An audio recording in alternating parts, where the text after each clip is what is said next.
Acho que agora a gente pode começar, Cássio. Então, dando continuidade à nossa manhã, né, a gente vai agora para a conferência do professor André Porto, né? O professor André Porto tem mestrado e doutorado em filosofia pela PUC do Rio, né, sendo orientado pelo professor Luiz Carlos Pereira, bolsista de produtividade do CNPq, nível 2, né? Atualmente é professor associado da Federal de Goiás. Ele tem experiência em filosofia, com ênfase em filosofia da matemática, atuando principalmente nos seguintes temas: Wittgenstein, filosofia da matemática, semântica, construtivismo e composicionalismo. Então, passo a palavra para o professor André Porto. Obrigado. Bom, em primeiro lugar, agradecer ao Marcos e ao Anderson pelo convite e falar o que todo mundo já está dizendo, que é legal de a gente se rever. Seria mais legal, isso, apesar de que eu gosto do sistema online, eu tenho que reconhecer que um jantar de noite com um vinhozinho sempre tem a sua graça, assim, isso a gente não tem online. Bom, mas eu vou falar hoje, a apresentação que eu vou fazer, eu vou falar sobre três grupos de aforismos do Tratados. Tá? Então, o meu ponto vai ser discutir três pequenos grupos de aforismos muito próximos. Tratados não é um livro grande, mas são muito próximos, 5 e tem alguma coisa dos 6.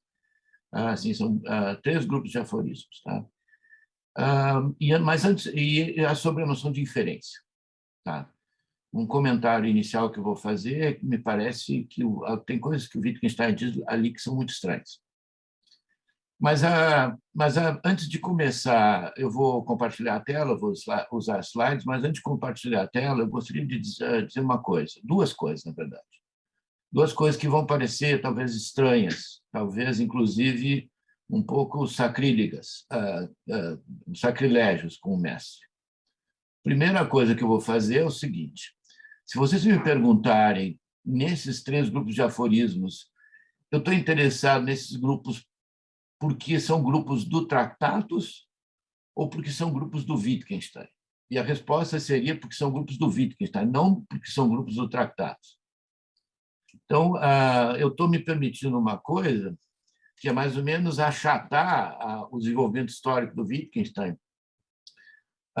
e usar, mas eu me interesso por eles porque eu estou convencido de que nesses grupos, nesses aforismos do Tratados, bem do início do desenvolvimento do Wittgenstein, o Wittgenstein diz com uma clareza muito grande coisas que ele continuava achando, por exemplo, nas observações sobre fundamentos da matemática, mas que ele não dizia com essa mesma clareza. Há anos atrás, o professor Marcelo, acho que corretamente, reclamou de mim numa palestra que eu estava falando sobre mutação semântica, e eu usei uma citação que é absolutamente central para mim, onde ele menciona Frege e a noção de Merkmal de Frege, e o Marcelo reclamou, acho que corretamente, dizendo, olha, que pelo que eu entendo da tua observação, a tua abordagem, ela envolve já a mutação, a ideia de seguir regras e toda a discussão sobre seguir regras. Só que essa citação que tu está usando é do 105 ou 106, e tu está trabalhando com uma coisa que só começa a acontecer a partir de 34. Né? Então, há algum problema aqui. Bom, o que eu gostaria de dizer é, eu sou um pouco teimoso, então eu vou me permitir, por exemplo, uma coisa que é, num certo sentido, tirar esses aforismos do contexto do Tratados. Como eu disse, eu não estou muito interessado posso até discutir como é que eu pensaria no contexto dos Tratados, mas eu estou interessado no contexto da filosofia da matemática de Wittgenstein. E o meu maior interesse neles é esse, é que isso acontece, eu acho, várias vezes, que uma ideia que Wittgenstein vai ter mais adiante aparece aserida e afirmada de uma maneira particularmente direta e clara num período muito anterior. Então, se eu seguir o princípio que o Marcelo estava sugerindo, de não misturar períodos, eu vou ter de abrir mão dessas formulações muito claras, mas anteriores, digamos assim, de certa maneira antecipadas, eu diria, e é por isso que eu vou fazer. A gente pode depois conversar sobre isso, sobre esse ponto metodológico de leitura, essa adequação ou não.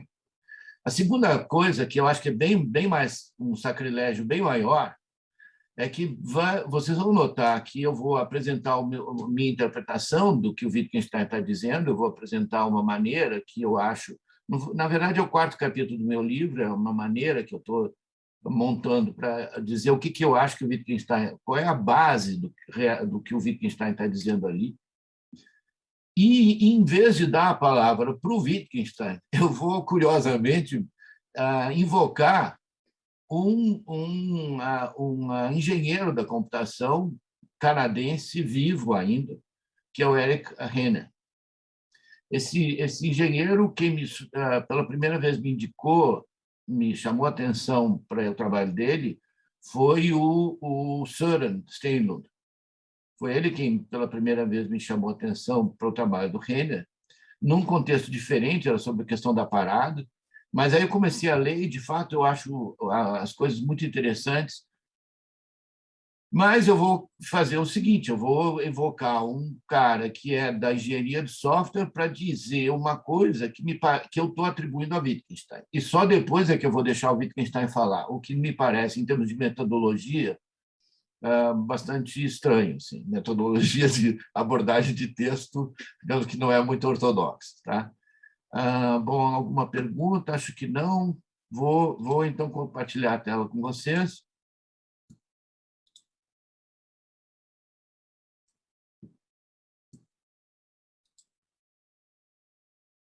Bom, então, a minha palestra é sobre tratados e noção de inferência lógica. Os 3 grupos de aforismo que eu vou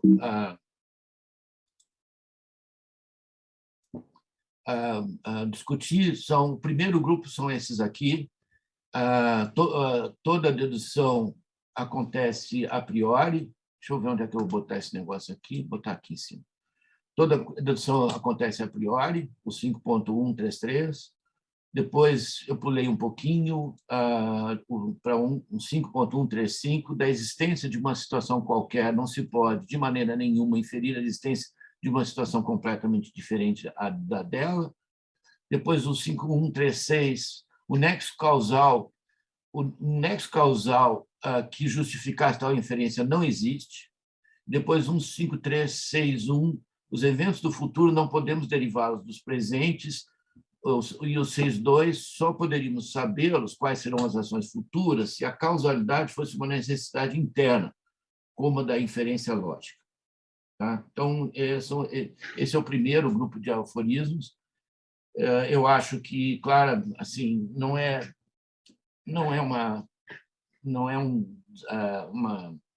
audácia interpretativa interpretar que Wittgenstein está distinguindo a conexão de inferência lógica da conexão de causação, aqui, principalmente no 5.1362. Bom, depois, o segundo grupo de aforismos diz respeito agora não à causação empírica, mas à sequência de razões mentais, psicológicas. Então, por exemplo, nos 5.1363, ele disse: se não se segue de nos ser evidente uma proposição que ela seja verdadeira, tampouco é evidência uma justificação para a nossa crença em sua verdade. É notável que um pensador tão exato como Frege tenha recorrido ao grau de evidência com o critério de proposição lógica. Tá? Eu acho que aqui é um outro contexto, não é um contexto empírico, é um contexto de convencimento psicológico, e Wittgenstein está... Eu acho que as 3 grupos de aforismos são negativos, Wittgenstein está distinguindo conexões, atos inferenciais de um sujeito de conexões lógicas, que os conceitos podem ter. E, finalmente, o terceiro grupo,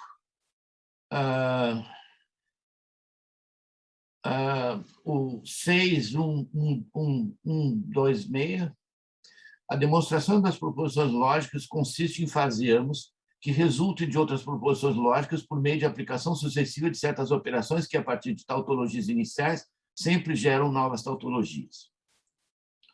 Naturalmente, essa maneira de mostrar que suas proposições são tautologias não é de modo algum essencial à lógica. E, em seguida, o 6.12.62, a demonstração da lógica é apenas um expediente mecânico para facilitar o reconhecimento da tautologia quando ela é mais complicada. E o 6.12.7, todas as proposições da lógica têm os mesmos direitos. Não há entre elas o que seja essencialmente lei básica ou proposição derivada. Então, esse é o meu universo de desafio. Tá? Esses 3 grupos de aforismos são os grupos que eu gostaria de enfocar hoje. Eu acho que eles são muito estranhos. Tá? Eu acho que eles são muito estranhos. Eu acho que é muito... Assim, quando eu digo muito estranhos, eu não estou me referindo só a Wittgenstein, eu estou me referindo que a ideia a ideia que o Wittgenstein está,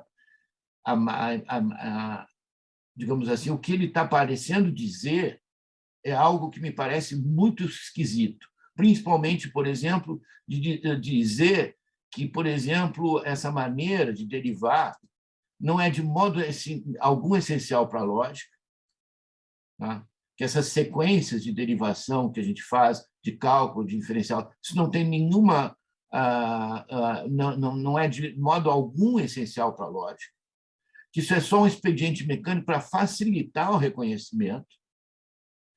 E, por fim, esse aforismo final, o 6.1.2.7, que aí é realmente bem pouco intuitivo, bem pouco natural, de dizer que todas as proposições da lógica têm os mesmos direitos, que não há nenhuma, digamos, estruturação hierárquica entre elas.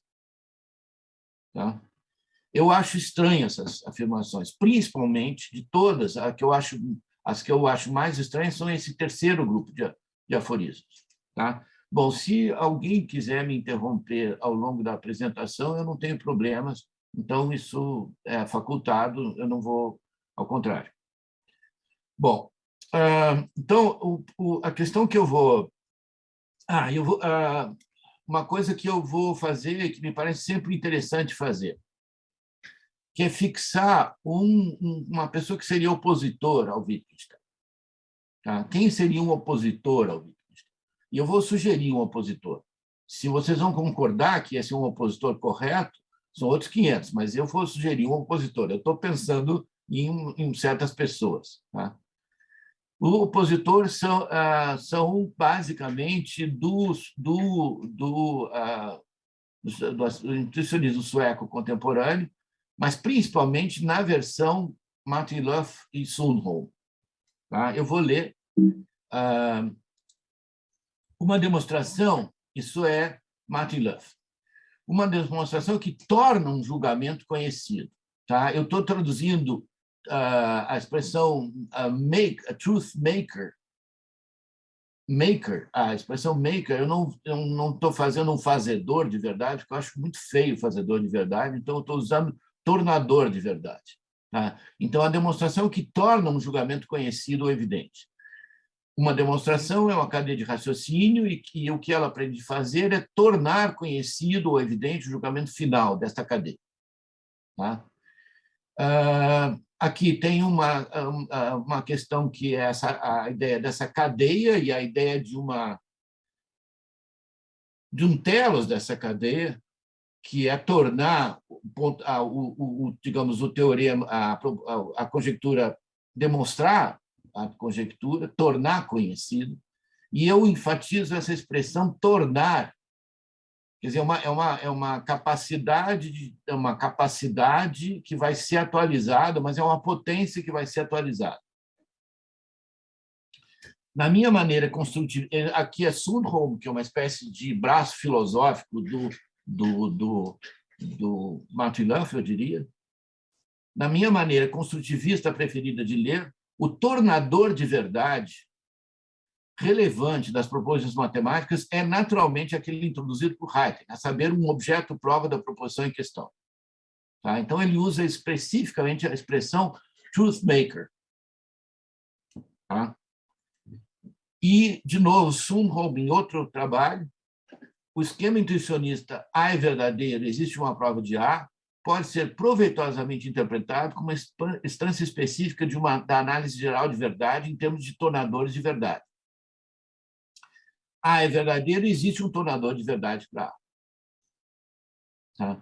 Então, eu estou propondo, esse é o primeiro peixe que eu estou tentando vender para vocês, que vocês podem comprar ou não, que é o seguinte, de que eu estou tentando contrapor aqueles aforismos do Wittgenstein com essas afirmações da dupla Sundholm e Martin Luff.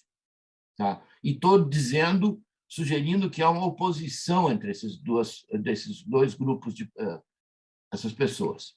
Tá? A estrutura da minha fala daqui para diante é bem curta. Eu vou apresentar o meu argumento, que vai ser um argumento basicamente de imagem. No fundo, é uma imagem que eu quero explicar para vocês. Eu vou fazer um desenho. Depois eu vou citar, introduzir esse Renner, o Eric Renner, que é esse engenheiro de software, que, no meu entender, apoia a interpretação que eu estou atribuindo a Wittgenstein. Depois eu vou pegar trechos finais do Wittgenstein, que, no meu entender, corroboram a interpretação, deveriam corroborar a interpretação que eu estou atribuindo a Wittgenstein, e, no final, eu vou repassar, pelo menos, umas partes dos aforismos, dos três grupos de aforismos, para ver se aquilo que eu montei vocês concordam que aquilo que eu montei dá conta do serviço que eu pretendo que ele dê conta.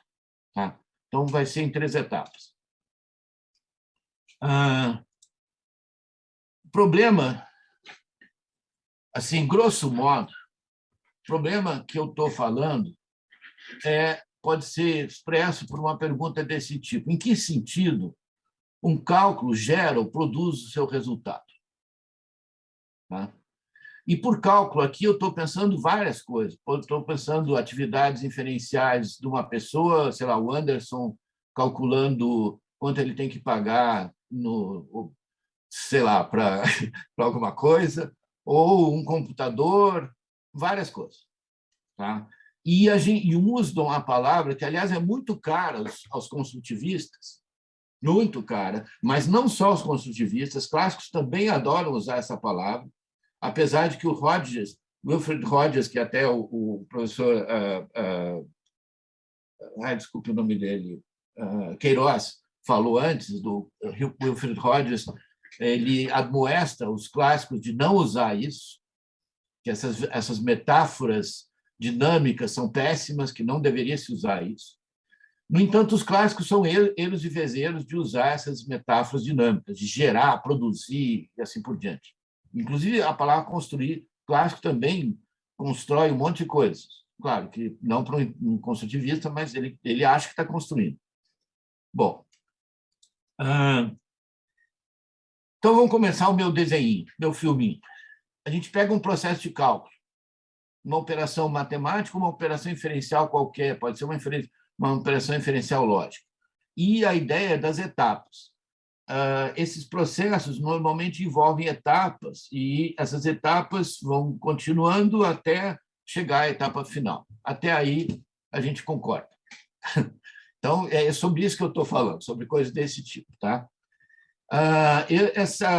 Eu não estou interessado numa distinção que é importante se a gente vai pensar isso como um processo empírico, por exemplo, aquilo que uma máquina, um computador está fazendo, ou um processo mental, que um sujeito, por exemplo, eu dei o exemplo do Anderson, poderia estar fazendo numa manhã de sol. Tá? Para mim, tanto faz, o mais importante é que esse processo, essas etapas aqui, com essas setinhas, ele é estendido no tempo. Tá? Então, isso para mim é muito importante. E eu vou fazer uma distinção disso aqui com um nível que eu vou chamar de normativo ou especificatório. A palavra especificatório é o termo, é a maneira como o termo é usado normalmente na engenharia de software. Ou seja, eu estou importando um conceito da engenharia de software, que é o conceito de especificação formal, para o contexto dessa discussão. Tá? E estou fazendo, notem, segundo peixe, cuidado com peixes, eu declaro os peixes que eu estou vendendo, que eu estou fazendo subrepticiamente, agora não tão subrepticiamente, porque eu estou explicitando, aproximando a noção de especificação formal que a gente importa da engenharia da computação com aquilo que a gente poderia falar num nível normativo no contexto da filosofia de Wittgenstein. Tá? E isso para tentar falar sobre o Tractatus, o que já é um pouco esquisito. Tá? Muito bem.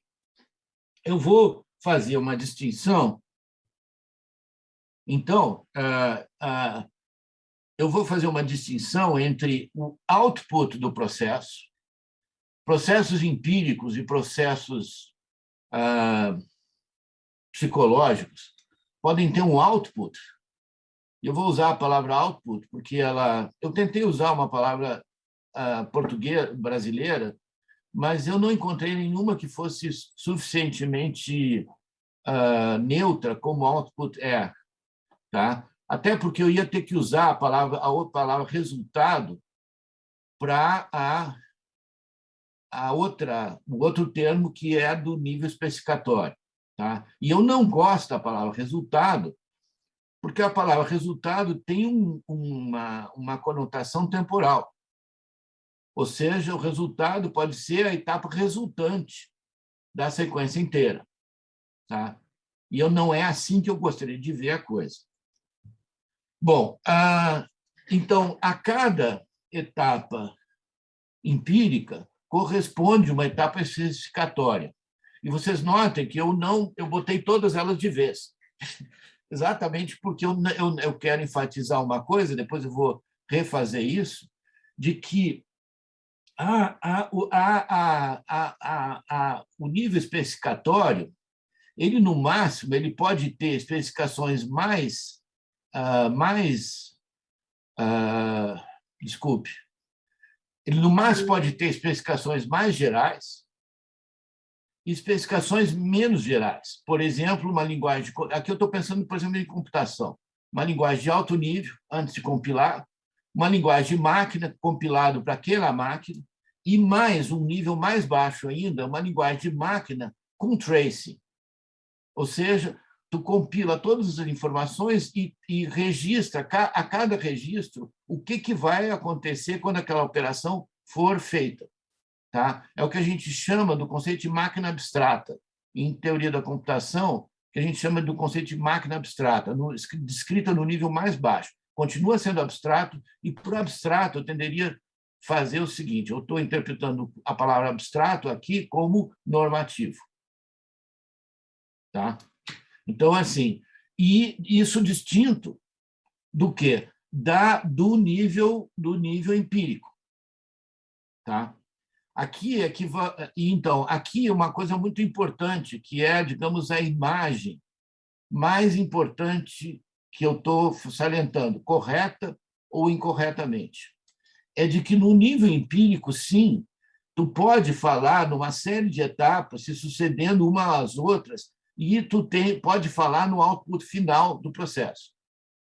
Mas no nível da especificação, todas as especificações formais, sejam especificações de nível mais baixo, sejam de nível geral, muito geral, todas elas, e é isso que eu gostaria de dizer, todas elas determinam em conjunto, em bloco, o que precisa ser o nível empírico para satisfazer aquela especificação formal. Tá? Todas as especificações, tanto as especificações bem gerais, quanto as menos gerais e quanto as mais básicas, que a gente poderia chamar o nível atômico mais básico, todas elas especificam conjuntamente o que um processo estendido no tempo precisa satisfazer para ser aquele processo. Por que eu digo isso? Porque todas são condições necessárias para ele ser aquele processo. Mesmo especificações muito gerais, por exemplo, um processo de divisão, pegue um processo da divisão sobre 3. Tá? A ciclicidade do consciente, a ciclicidade do resto, é uma propriedade bem geral que o processo tem de satisfazer. No entanto, qualquer processo empírico que seja uma implementação da divisão 1 sobre 3 precisa satisfazer aquela propriedade geral, bem geral, que fala sobre uma recursão no nível do resto e uma recursão no nível do consciente. Tá? Por quê?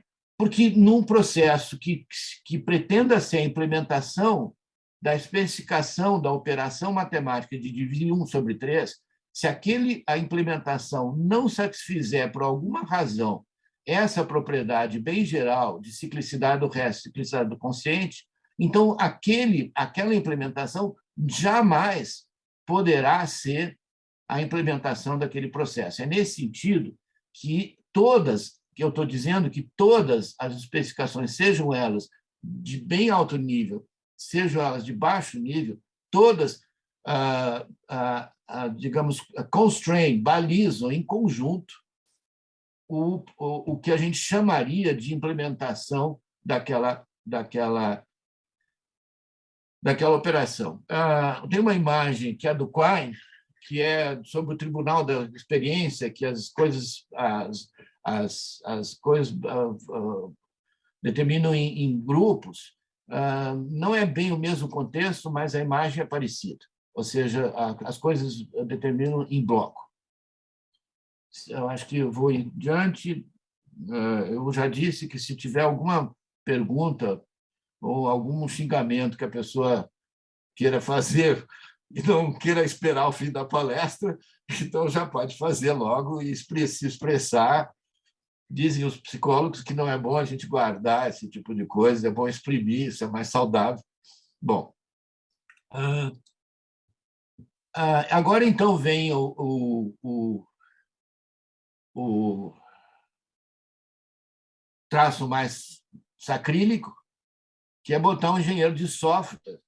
Antes do mestre poder falar, botar um engenheiro de software, ainda por cima um engenheiro de software vivo. Nem morreu o cara. Tá? Um programa é uma descrição e especificação do comportamento de um computador. Um computador executa o programa comportando-se de acordo com o programa, satisfazendo o programa. As pessoas costumam confundir programas com comportamento do computador. Eles falam sobre o que o programa faz. É claro que ele apenas fica lá na página ou na tela. É o computador que faz alguma coisa. Um programa não é comportamento, mas especificação de comportamento. Tá? Vamos deixar claro o que eu estou tentando vender para vocês. Eu estou dizendo que aqueles dois níveis, o nível empírico e o nível especificatório, é o que o Renner está falando aqui.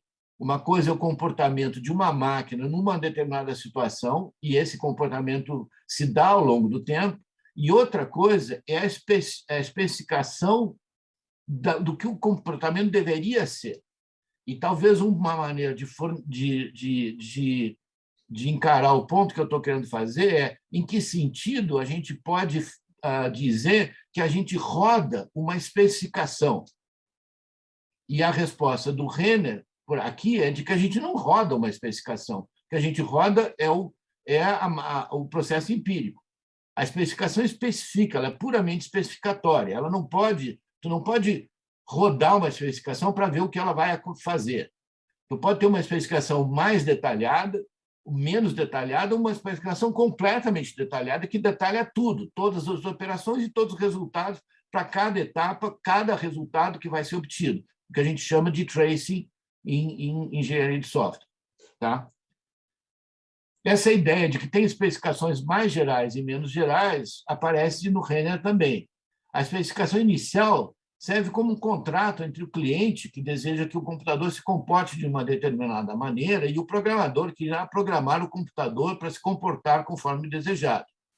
E a atividade de programação é a atividade que a gente chama de refinamento, refinar uma especificação. Então, tem uma especificação muito formal, e na linguagem na tecnologia do software, quando tu refina uma especificação mais geral, tu obtém uma especificação menos geral, mais específica. Então, o especificador deve escrever a especificação o mais claro e compreensível que puder. O trabalho do programador é entendido assim como uma atividade de refinamento. É refiná-la para obter outras especificações, a última das quais é o programa.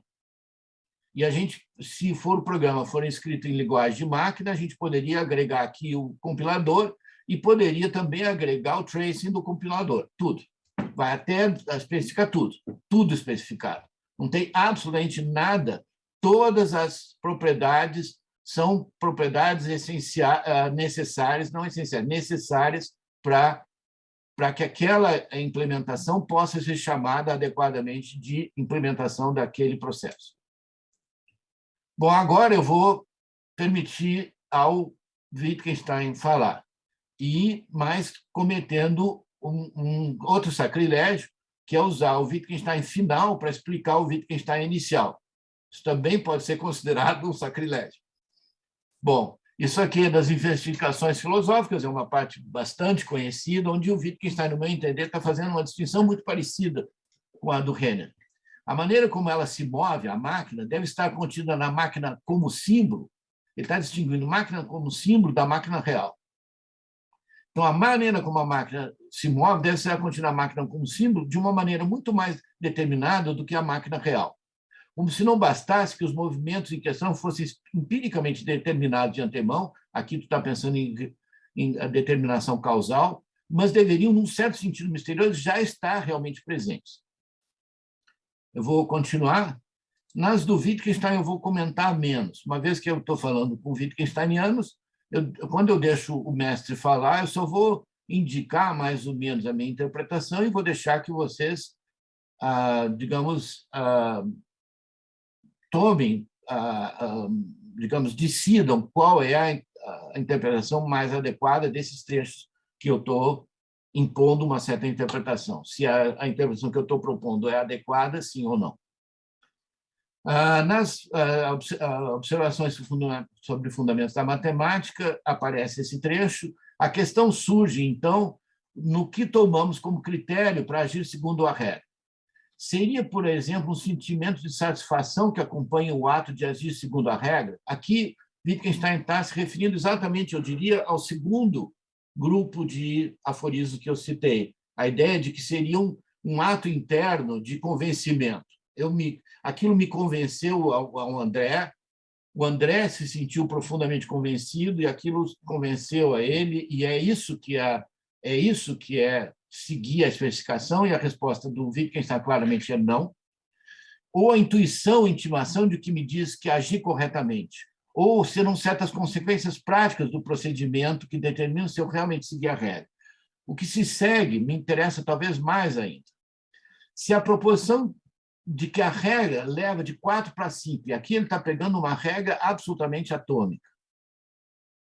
Se a proporção de que a regra leva de 4 para 5 não é tomada como sendo uma proporção empírica, ele não fala nem... Veja que ele poderia falar uma proporção mental, que descreve um estado mental. Ele nem fala disso, ele já fala em proporção empírica. Então, o resultado, deve ser tomado como critério para ter alguém interagido segundo aquela regra. Tá? Uma prova, isso também está nos remarks, uma prova, eu poderia dizer, é um cânone único. Não me lembro o termo em alemão, o termo em inglês era pattern. Um cânone único, em uma extremidade da qual estão escritas certas sentenças, e no outro lado, uma sentença única, que chamamos de proposição provada. Tá? O que me interessa aqui, correto ou incorretamente, é que eu estou interpretando isso em bloco. Uma especificação especifica tudo, incluindo o resultado. Por quê? Porque o resultado é condição de correção para a obtenção daquele resultado, é condição de correção para ter feito aquele processo empírico. O processo matemático, e aqui ele tira a conclusão, no meu entender, numa lecture de 32 a 35, ele tira a conclusão que eu estou querendo tirar. Claro, isso é um texto anotado, não é um texto escrito, não tem o mesmo peso, mas um processo matemático não é algo que pudesse ser o que é e seu resultado ser outro, diferente. Tá? Ou seja, dito de outra forma, da maneira que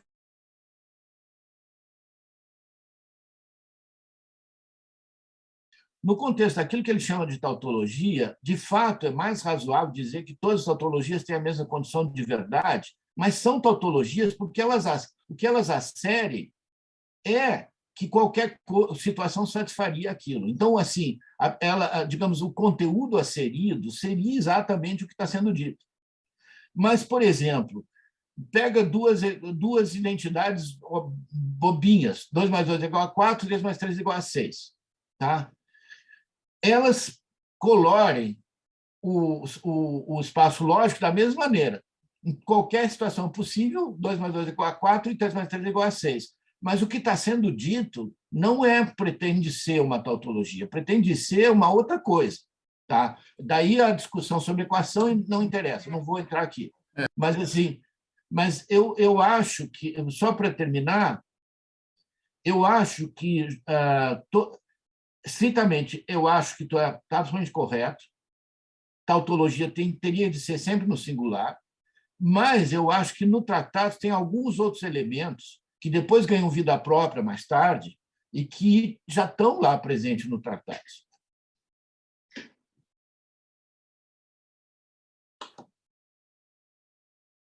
Tá bom.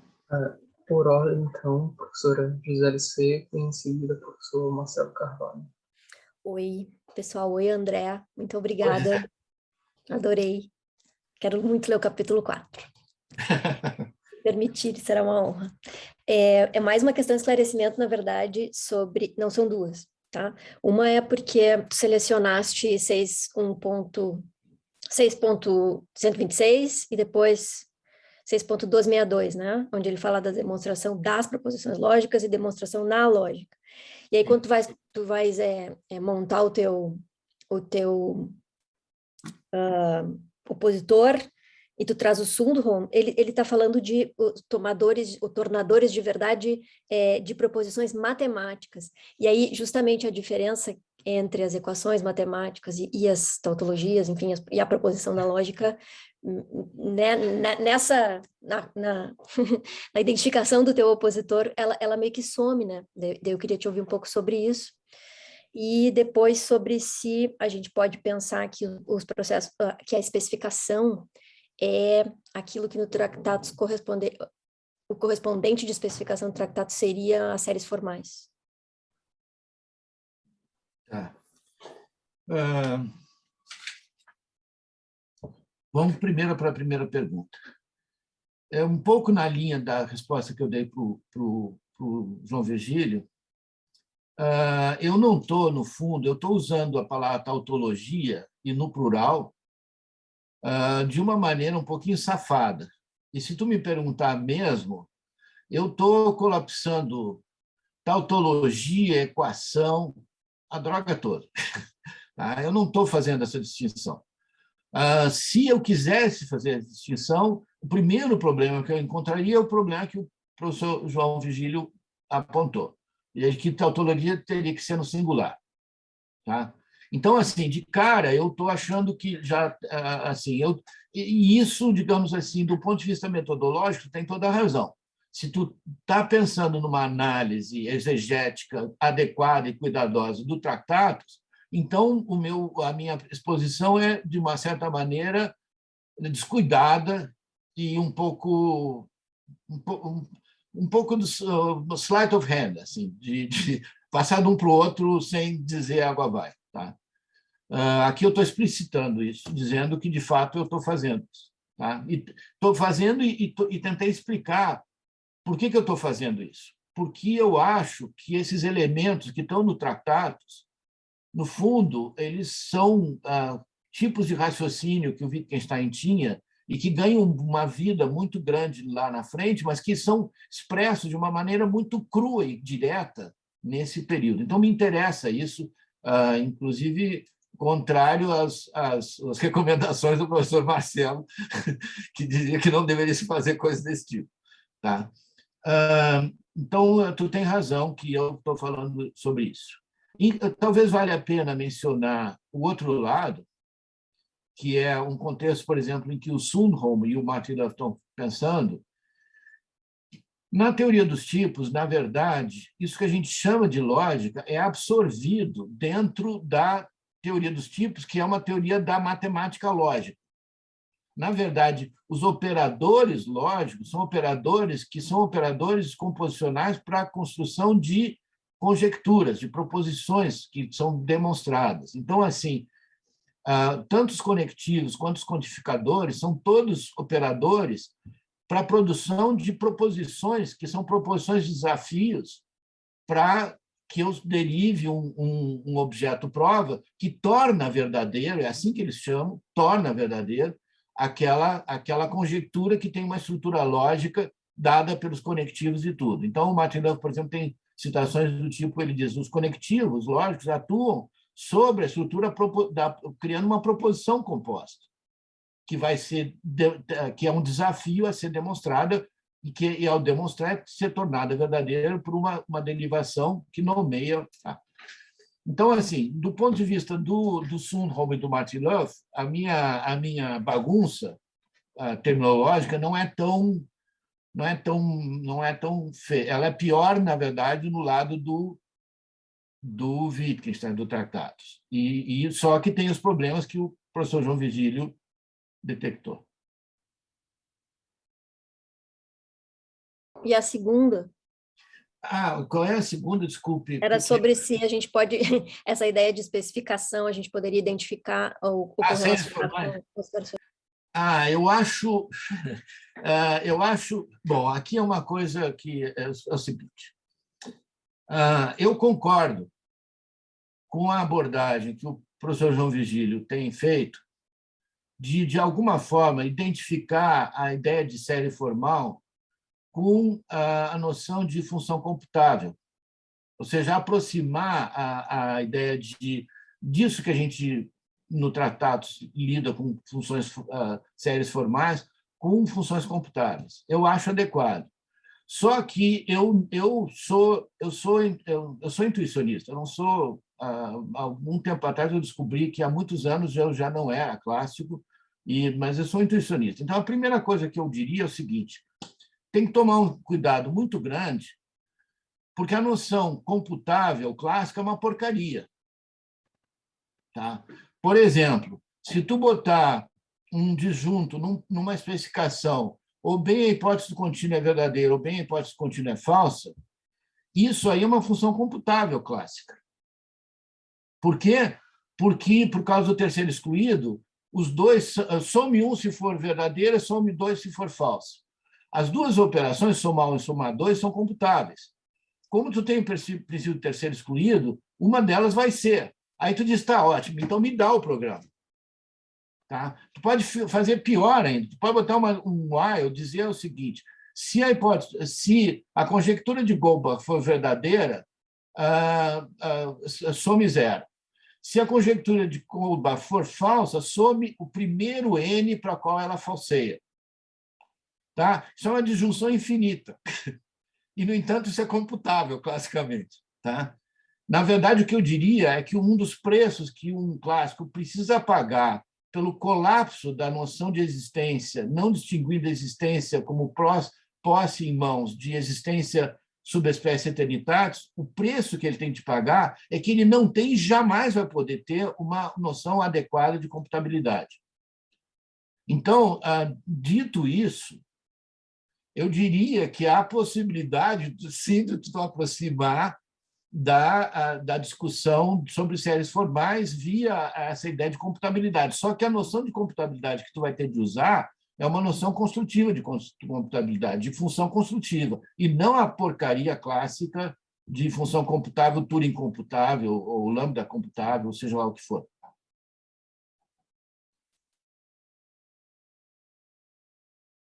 Marcelo? André, obrigado. É muito bom te ouvir e eu aprendo muito. E as minhas observações impertinentes sobre contexto de afirmações são absolutamente secundárias e marginais em relação à qualidade do trabalho que há muito tempo você vem construindo, na verdade, que é muito feliz acompanhar esse diálogo. Sobre o que você apresentou, eu vou fazer uma pergunta, um pedido. Na verdade, é tudo desculpa para você elaborar. Você foi muito rápido no final e eu tropecei. Na verdade, eu vou pedir para você voltar e refazer um pedacinho do caminho para mim, a partir daquela tua imagem. Mas eu vou fazer uma observação sobre a citação que você usou, o primeiro conjunto de parágrafos do Tratatus, 5.13, mas só para circular água nesse terreno. Porque você leu 5.134, em qual que você começou? 5.133, toda a dedução acontece a priori, aí você pulou a 5.134, que é de uma proposição elementar, nenhuma outra se pode deduzir. Essa 5.134, ela está ligada a toda a concepção de proposição elementar, de objeto simples, que vem de lá de trás, muito bem, isso é tranquilo. Mas eu estou lendo ela só para ver uma dificuldade que aparece, acho, no 5.135, que é: da existência de uma situação qualquer, não se pode, de maneira nenhuma, inferir a existência de uma situação completamente diferente dela. É o completamente diferente que introduz uma limitação na proibição aqui. Não é que eu não posso não posso inferir de uma situação qualquer outra situação, eu não posso inferir uma que seja completamente diferente dela. De eu estou sentado e eu estou conversando com o André, me parece que eu posso inferir uma situação que eu estou conversando com o André.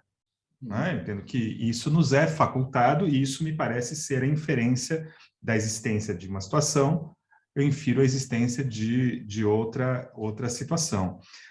Por isso que a referência às proposições elementares, no 5.134, me parece relevante, né? Quer dizer, no âmbito das proposições elementares, como eu não tenho conectivos lógicos, elas são logicamente independentes, não seria possível esse tipo de inferência, mas de proposições moleculares, elas só não são possíveis se elas são completamente diferentes. Eu estou interpretando completamente diferentes aqui, justamente como eu não posso inferir aquilo que é parte de uma proposição, eu posso inferir o que é parte de uma proposição dela própria, o que está dentro das suas condições de verdade. A pergunta é se isso não muda a conclusão que você tira desse conjunto de parágrafos sobre a impossibilidade de dedução. Mas, na verdade, o pedido maior seria que você retornasse. Você falou da imagem, que ia defender a imagem, você construiu ela com bastante cuidado. O pedido seria se você podia retomar a questão da temporalidade, como você trata na inferência lógica, mostrando ela dentro da imagem que você utilizou na tua exposição. Quer dizer, tu está pedindo que eu repasse os slides do... Há um slide final em que você tem o triângulo montado com as duas séries ali. Me explicar como que... eu entendi que a temporalidade está excluída da regra, mas em que medida que aquilo... como é que você está lendo aquele quadro a partir da concepção de inferência que você elaborou aqui? Obrigado, André. Tá bom. Não, escuta, a primeira coisa é o seguinte: quando a gente se mete com pessoas de países intelectuais muito diferentes, é sempre difícil mudar de país e lembrar que em outros países os hábitos são diferentes. Então, por exemplo, quando tu viesse aqui e reclamasse de uma coisa constrangedora, a Araceli sabia, mas eu não sabia, simplesmente ignorância de que tem que distinguir no grande datiloscrito textos que são coisa de textos que são anotações laterais. Eu simplesmente passava por cima disso então, há uma questão de metodologia exegética que me parece que está correta. Assim, a pessoa tem que pagar o preço. Acho que eu não estou dizendo que todo mundo deve ser que nem eu. Ao contrário, eu estou dizendo que eu faço de um jeito, mas tem outras pessoas que fazem de outro jeito. Eu estou respeitando o outro jeito, inclusive estou aprendendo com quem faz outro jeito. Dito isso, o teu comentário, na verdade, eu fiquei muito em dúvida no início de botar toda a dedução acontece a priori. A única razão pela qual eu incluí é porque eu estava interessado na ideia de dedução, porque ele fala na palavra de dedução. E, no fundo, eu estava interessado no 1361 e no 1362, porque no 1361 e no 1362 ele claramente introduz a distinção entre inferência lógica, que é os mesmos truth grounds, e inferência e conexão causal. Então, assim, eu acho que, no fundo,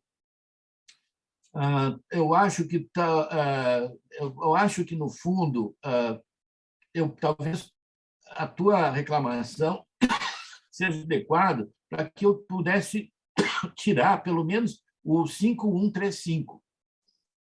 Entende? Porque, no fundo, o que está me interessando é o 136, o 1361 e 1362. Tá? Então, eu acho que tu tem razão. Eu acho que a tua observação é correta. E assim, André, tu não precisa disso. E assim, eu acho que eu ainda botaria o 5133 para dizer o quê? Que no 13 ele está lidando com dedução, talvez. Tá? É o que me interessa daí.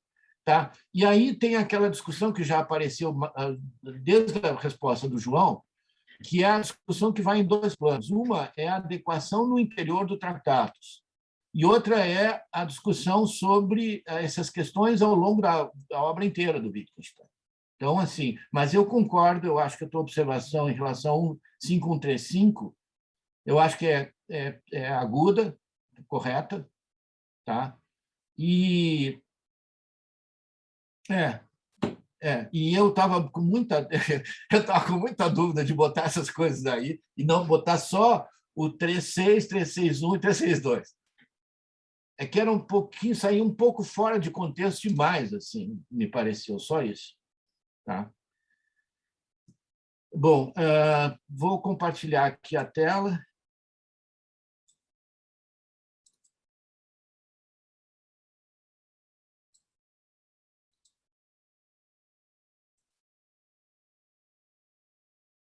Bom, então, assim, eu estou, desde o início, enfatizando o caráter temporal, digo que tanto faz se é mental, mas é estendido no tempo, me interessa, vou fazer a distinção e vou dizer que, por exemplo, que o output do processo, o que eu chamo de output é a etapa final do processo empírico, mas isso não pode se confundir com a especificação conclusiva do resultado matemático. Tá? E a parte que eu acho que era que tu estava falando é que é o seguinte: no fundo, não há uma dimensão temporal da esquerda para a direita ocorrendo aqui, há, sim, uma coisa de cima para baixo, ou de baixo para cima, tanto faz, porque é em bloco. A ideia de que todos os níveis especificatórios, em bloco, especificam igualmente o que é ser aquele processo. Essa é a ideia crucial. Todas as propriedades matemáticas, todas elas, sejam elas de mais baixo nível. Veja, isso aqui não é tradicional. A concepção mais tradicional é dizer que as especificações mais gerais são tornadas verdadeiras pelas especificações do nível singular. Então, por exemplo, tu diz que a razão, no fundo, que x mais y é igual a y mais x, é, por exemplo, que 2 mais 3 é 3 mais 2. Tá? Ou seja, há uma relação de baixo para cima de tornar verdadeiro. Os níveis mais gerais são tornados verdadeiros pelos níveis mais baixos. Essa concepção, me parece, é uma concepção de generalidade que eu acho que explicitamente o Wittgenstein abre mão no 7.1 e 7, na seção 7.1 e 7.2 do Grande Dastiloscrito, e depois em outros lugares. em que ele diz não, todas, a conexão não é, esses níveis são como que logicamente independentes. Cada nível geral especifica igualmente os outros níveis. E um não é mais fundamental, não torna verdadeiro os níveis superiores. É isso que eu estou falando. Tá? Não sei se eu respondi a tua pergunta. Sim, aí eu posso fazer uma observação complementar? Claro. Aí, já que você propôs a boa brincadeira de deixar de lado o que está no tratado, o que está nos textos posteriores, aí vai uma pergunta sobre essa tua leitura, porque como é que você concilia isso com o conceito de regras, como ele vai aparecer, não no Big Tactics, mas nas investigações, por exemplo? Porque ali, eu diria para você, minha primeira a intuição seria, já que você é intuicionista, então pode fazer piada com isso? Pode. Minha primeira intuição é de que é absolutamente impossível eliminar a temporalidade, porque a ideia de que a regra é dada pela sua aplicação é justamente a ideia de que tem uma dinâmica associada entre um procedimento estendido no tempo e a constituição do que vai ser a regra, né? O significado da regra, se você quiser. Só numa concepção de regra que determina, de maneira um pouco platônica, que eu entendo que o Wittgenstein critica posteriormente, que determina a sua aplicação, é que é possível abstrair a temporalidade, porque aí eu tenho esse todo dado, a regra é dada pela sua aplicação, mas essa aplicação ela é atemporal, tá aí o flerte com o platonismo, ela é atemporal, ela é dada em sua totalidade desde o primeiro momento. A pergunta é, como é que concilia isso com o conceito de regra, ou como é que você pensa isso? Você não precisa nem responder, enfim, eu estou desviando um pouco do teu caminho, mas como você trata essas coisas? Não está desviando tanto assim. Bom, primeiro, o meu Wittgenstein tem traços claramente platônicos, ponto. Tá? Claramente platônicos. E um traço claramente platônico é a existência da atemporalidade. Regras são atemporais, elas determinam atemporalmente. Tá? E cada nova regra produz uma reorganização completa e que eu chamo de presentismo. Ela impõe o presente das regras sobre o passado, sobre o futuro, sobre tudo. Tá? Então, a filosofia da matemática que eu atribuo a Wittgenstein é uma filosofia que eu vou usar o termo presentista. Tá? Num sentido que tem a ver um pouco com o que o João Virgílio chama do sujeito transcendental. Acho que tem alguma coisa a ver com aquilo. Mas uma coisa, então, deixando claro opções interpretativas bem claras. Esse traço que eu estou te chamando de platonista, no fundo, assim, na briga, Wittgenstein recusa o terceiro excluído, recusa, por razões modais, para salvar o conceito de necessidade. Mas não jamais para permitir metáforas dinâmicas para entrarem na jogada. Aí ele está com o clássico. Da mesma forma que o Wilfred Rogers, que é um clássico, diz, olha, pare de usar essas metáforas de gerar. Só tem uma extensão da função dada pelo conjunto de N uplas ordenadas e pronto. Ninguém calcula nada, ninguém gera coisa nenhuma. Tá? Quando um clássico está falando assim, claro, ele tem uma parte que é a parte extensional, a introdução do conceito de extensão. Esse eu não compartilho. Mas a parte da crítica às metáforas dinâmicas, a introdução de metáforas dinâmicas, que os construtivistas estão brigando, porque a ideia de tornar verdadeiro é claramente uma metáfora dinâmica, tá? Eu estou me opondo. E sim, eu estou me opondo a pessoas bastante queridas minhas que escrevem livros em que elas falam sobre práticas que tendem a aproximar regras de práticas antropologicamente determinadas e tudo mais. Sim, eu estou me opondo a isso, eu estou fazendo uma leitura que não é essa. Tá? Então, há sim uma oposição, eu diria, ou pelo menos uma tensão entre isso que eu estou formulando e as propostas que tu faz, principalmente lá no final do teu livro. É verdade. Obrigado, André. Tem um monte de coisa para falar, mas eu não vou levar adiante, não, senão eu não vou deixar ninguém falar depois. A Samara levantou a mão, depois o professor João Vitor. Posso falar? Obrigada. Eu só estava com uma dúvida, até coloquei no chat, mas aí a Araceli respondeu e depois me incentivou a fazer a pergunta e vou fazer. Fiquei em dúvida, o senhor usou proposição empírica e proposição provada. Aí ela falou que o senhor estava referindo à tabela de verdade, mas na sua apresentação, agora já estou relacionando a empírica com a especificação formal e a provada com a aplicação, não sei. Respondendo à tua pergunta, às vezes o Wittgenstein é cuidadoso no período final, e quando ele é cuidadoso, ele normalmente usa a palavra proposição para designar a proposição empírica no período final. Então, aquilo que a gente chamaria de uma proposição sentença matemática não deveria ser chamado de proposição, ele às vezes fala isso, ele fala, mas seria uma regra. Então, quando ele fala em regra, ele está sendo bem claro. Tá? É uma regra, é uma asserção matemática.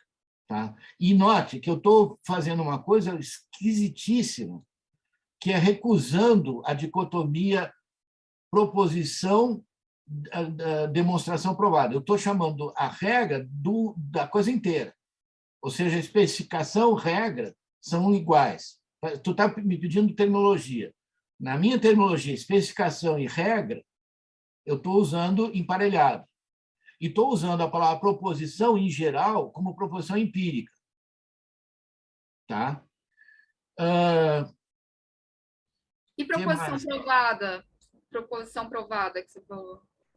Isso aqui bom, quando eu estou falando com uma pessoa que... Bom, tanto o Wittgenstein, lá na citação final, aquela citação final que eu fiz, que é do cânone, é muito estranho aquilo, que ele está dizendo o seguinte, isso que a gente tem, o que a gente chama de uma demonstração é uma sequência de regras, um cânone, um padrão, como se fosse um padrão inteiro, em que a última coisa é o que a gente chama, entre aspas, de proposição provada. Bom, ele não pode ser mais derrogatório com a noção que é uma noção absolutamente crucial para o construtivismo, por exemplo, do Martin Luff. Entende? Porque ele está avacalhando com isso. Ele está dizendo que não, a coisa inteira é em bloco. Tá? Sempre que a gente conversa, ele está dialogando com a posição que não é a posição dele. Então, ele vai usar a terminologia de isso aí é que eles chamam de proposição provada. É a última etapa de uma sequência especificatória que é em bloco, é um padrão em bloco. Entendeu?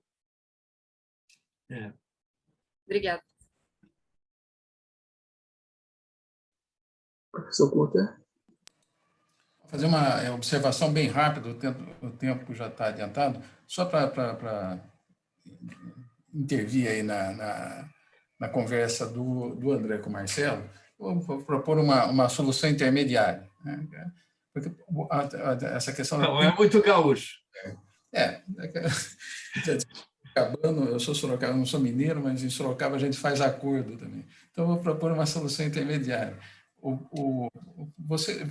Você tem agora, por exemplo, né, um exemplo que eu sempre gosto de dar, nós estamos falando aqui, nós estamos seguindo regras enquanto falamos. Sim.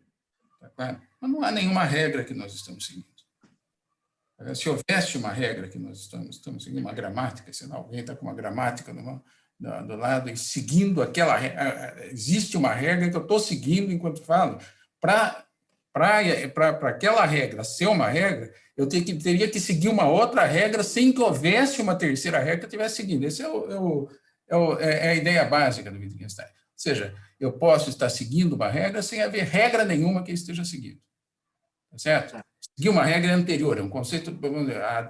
A maneira como a nossa linguagem se expressa faz com que nós pensemos que a regra está inserida no seguir uma regra. O Wittgenstein procura desconstruir essa ideia. Não, é a regra que está inserida no seguir a regra. Então, o seguir a regra é um processo temporal. Está claro? A regra que eu estou seguindo não é um processo. Por exemplo, uma tabela, ou é um dicionário, ou a regra é algum instrumento que eu utilizo para me auxiliar, eventualmente, quando eu não sou fluente no jogo, a seguir a regra.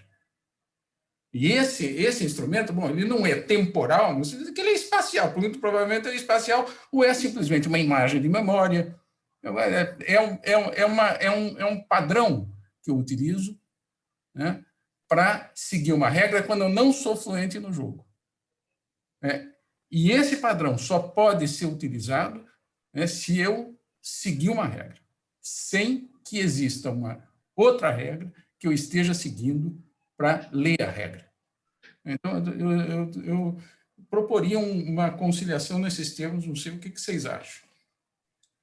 Bom, eu vou me pronunciar. Não passará. Não passará. Não dá. Seguinte. Eu diria que se houver acordo é porque eu ganhei, porque o que o André está dizendo é que não pode ter acordo. Sei lá. Mas é o seguinte, a palavra... Tá, eu vou expor um aspecto que é um aspecto um pouco, digamos assim, embaraçoso da minha posição. Porque eu vou ter de atribuir ao Wittgenstein uma mudança no uso da palavra regra de antes de 34 para depois de 34, e pior ainda, na verdade, se vocês me pressionarem, não precisa me pressionar muito, mas eu já só um pouquinho já digo, que é a seguinte: eu estou xingando o mestre por uso de uma palavra que eu preferia que fosse outra. O que eu estou chamando de regra lá no final, o que seria melhor seria chamar a palavra lei. Tá? Por quê?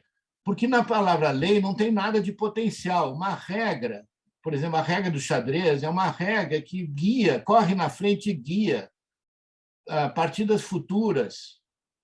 Tá? E tem uma ideia de potencial, que é exatamente a ideia de correr na frente e determinar... Mas é um livro? O que é? O que é um livro? É um livro?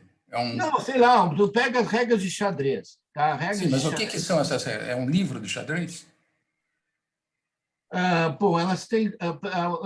Aqui talvez seja interessante, eu diria que são regras de vários níveis. Por exemplo, tem regras gerais. Peões, para simplificar, peões só conseguem andar uma casa para frente. Isso é uma regra geral. Agora, eu posso dizer que o peão que está na frente do rei pode andar uma casa para frente. Isso é uma regra. É uma regra. Só que você acabou de dizer. Mas essa regra não existia antes de você dizer. Você disse. Não. Sim, tá bom. Não, eu também. Uma coisa é o seguinte. A ideia de que tenha regras por detrás da nossa interlocução, gostei do início da tua conversa, é uma interlocução. Tá? A ideia de que tenha uma estrutura de regras por detrás da nossa interlocução, isso é absolutamente regra, do jeito que eu estou formulando, é um ato elocucionário. Ou seja, se tu diz uma coisa que me parece absurda, eu vou dizer a regra que eu acho que está quebrando. E aí, se tu disser, não, mas é isso mesmo, aí eu disse, bom, então eu não entendo o que tu está falando. Tá? Então, regras são gestos elocucionários no desespero de chamar a atenção para o interlocutor de que, olha, 2 e 2 coisas tem que ser 4 coisas, João, não pode não ser 4 coisas. E aí, se tu disser, eu sei, mas hoje de manhã eu não sei o que aconteceu, mas eram 2 e 2 coisas e deram 5 coisas. Aí a regra, só uma coisa, aí é temporal. Por quê? Porque você disse, você citou a regra no tempo.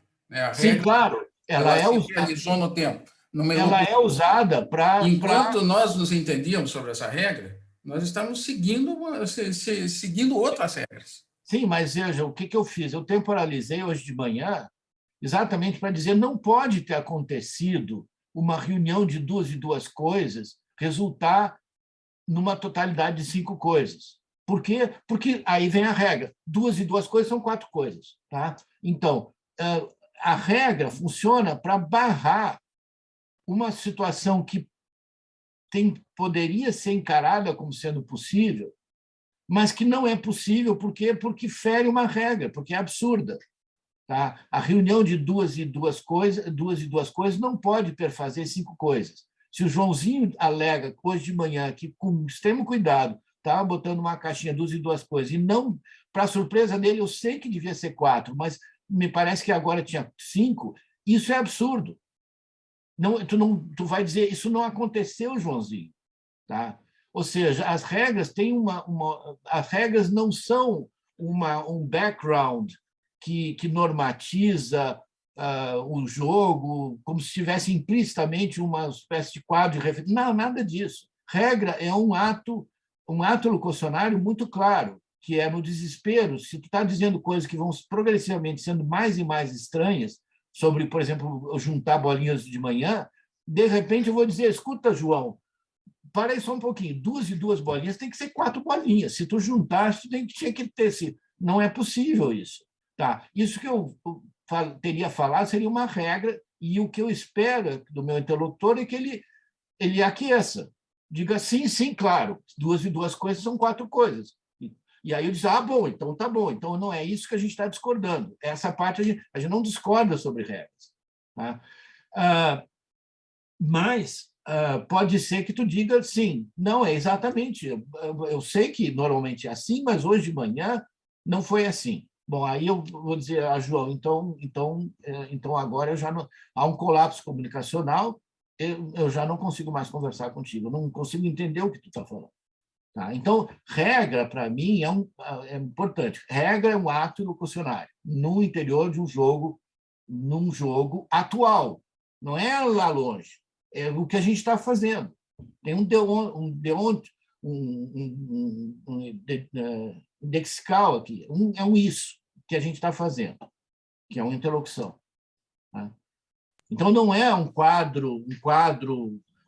tu está imaginando um quadro implícito de regras regulando os atos. Não, isso certamente não. Meu platonismo não é desse tipo.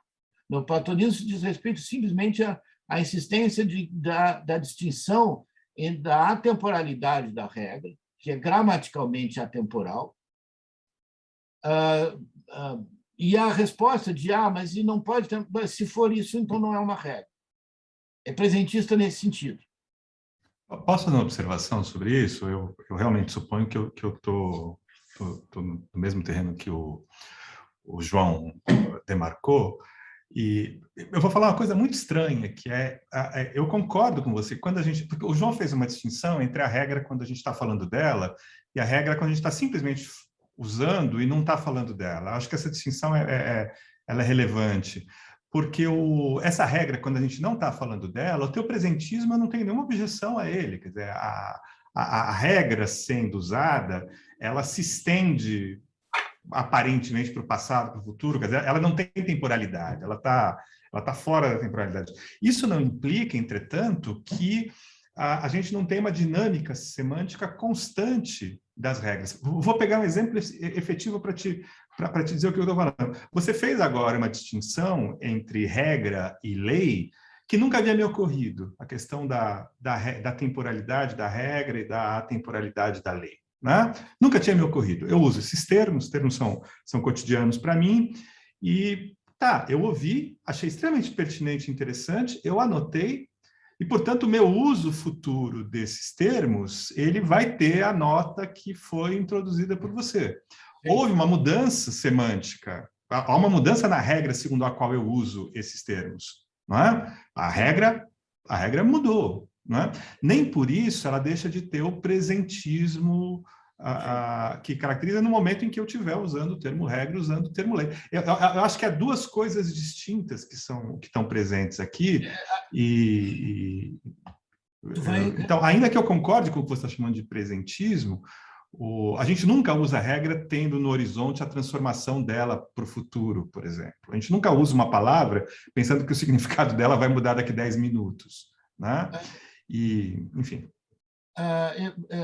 Tu vai reconhecer o Wittgenstein, no Grande Datiloscrito, ele faz uma distinção, por exemplo, em relação ao xadrez. E ele diz especificamente, num certo sentido, jogar xadrez é determinado pelas regras. Se tu faz um movimento que não está de acordo com uma das regras, então tu não está jogando xadrez, tu está fazendo uma coisa parecida com xadrez, mas não está. Tá? Chama isso da versão cabeça dura das regras. Tá? Mas ele diz, mas eu também posso falar no jogo histórico de xadrez, onde a torre, antigamente, tinha um movimento muito menos rico do que tem atualmente, tá? A torre. Tá? O que eu estou dizendo é o seguinte, a gente fala na história. Então, eu posso dizer, por exemplo, que esse troço que tu está dizendo, eu vou pegar a divisão sobre 3. A gente pode dizer que o Joãozinho, no início do segundo ano primário, ou do quarto ano primário, ele ainda não sabia a regra do ciclo da divisão sobre 3. Então, ele achava que era possível que ele pudesse acabar a divisão sobre 3 e obter resto zero. Ele não se deu conta de que, num ciclo 1, 3, 1, 3, 1, 3, não faz sentido eu sair procurando um resto zero. Tá? Ou seja, a ausência de zero no resto é uma condição de demarcatória do que seja aquela operação. Tá? Só que houve um avanço da matemática. E aí é que está a questão fundamental. A matemática avança. E essa, me parece, o ponto mais nevrálgico, a qual eu dedico a maior parte do meu livro, é isso. Tá? Como é que tu lida com os avanços da matemática? E esse presentismo contém certos elementos estranhos, que eu vou dizer o seguinte, de certa maneira, um avanço da matemática produz uma reorganização conceitual, e o pior ainda é que tu não consegue voltar ao que era. Tu consegue entender que assim, tu consegue lembrar que tu era um bobalhão que achava que a divisão sobre 3 poderia dar resto zero. Mas tu não consegue voltar, como o exemplo que eu uso no livro é todos nós já fomos analfabetos. E, no entanto, se eu quiser, bom, agora eu sou um velho e eu era uma criança e conseguia ser analfabeto. Eu devo poder ser analfabeto de novo. E aí eu quero ser analfabeto de novo. Eu olho para um texto e leio. Eu não consigo ser analfabeto de novo. Não é alguma coisa de escolha. Uma vez que uma pessoa se dá conta, por exemplo, que a divisão sobre 3 envolve o resto zero, há uma reorganização conceitual e ela não tem como entender onde estava a cabeça dela para imaginar que fosse possível a obtenção de resto zero numa coisa que agora eu me dou conta de que é cíclico. Ou seja, as mudanças, os avanços das matemáticas, as novas regras, elas têm um efeito para trás, de reorganização para trás. Eu costumo dizer, o moto principal do meu livro é: a matemática não é a gloriosa descoberta de novas propriedades para objetos eternos, mas sim a diminuição gradativa da absurdidade.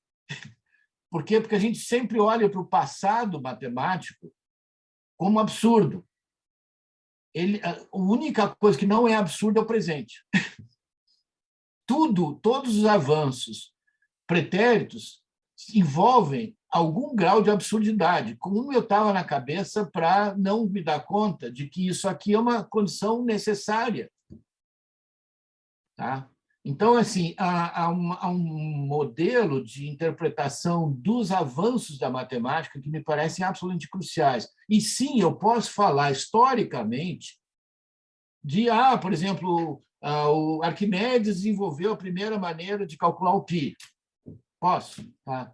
Mas, no fundo, e aqui que está o negócio fundamental, quando o Arquimedes introduz, emparelha o critério geométrico da proporção entre o diâmetro e a circunferência e o método algoritmo de dobrar o número de polígonos escritos e circunscritos, quando ele faz isso, ele estabelece uma conexão necessária que altera o conceito de π. Por quê? Porque tem um novo critério agora para julgar a pisicidade. ele tem de satisfazer a expansão do algoritmo. Então, eu estou subscrevendo a tese da mutação semântica de uma maneira muito forte aqui, dizendo que sim, isso aí é exato, e para tudo. Tá? Quando a gente determina um cálculo, por exemplo, os bobalhões lá calcularam 500 trilhões de casas decimais de π. Quando eles acabaram aqui, centésima trilionésima casa, vamos supor que é um 7. Aquilo estabeleceu um novo critério para a psicidade. Não é um critério muito, muito importante, mas é um novo critério. Entende? De certa, e uma coisa, a pessoa racionalmente, para o Kondo e Lee, que é os dois bobalhões que calcularam isso, eles não têm como imaginar que poderia ser um outro número, por exemplo, um 8. Não, porque isso poria em risco o processo inteiro deles, semanas e semanas. Se eles acreditam que eles fizeram o cálculo de π, então eles têm de acreditar é impossível que aquela quingentésima, trilionésima casa decimal não seja aquele 7. E qualquer outra opção, 6, 8, 9, nenhuma delas é totalmente absurda, porque significaria dizer que o π tem uma casa decimal, a quingentésima, trilionésima, que pode ter mais de um valor. Pode, às vezes, ser um valor e pode, às vezes, ser outro. Não, isso é absurdo. Só pode ser aquele valor. A coisa deles é em bloco. Aquela coisa inteira é em bloco. Tá?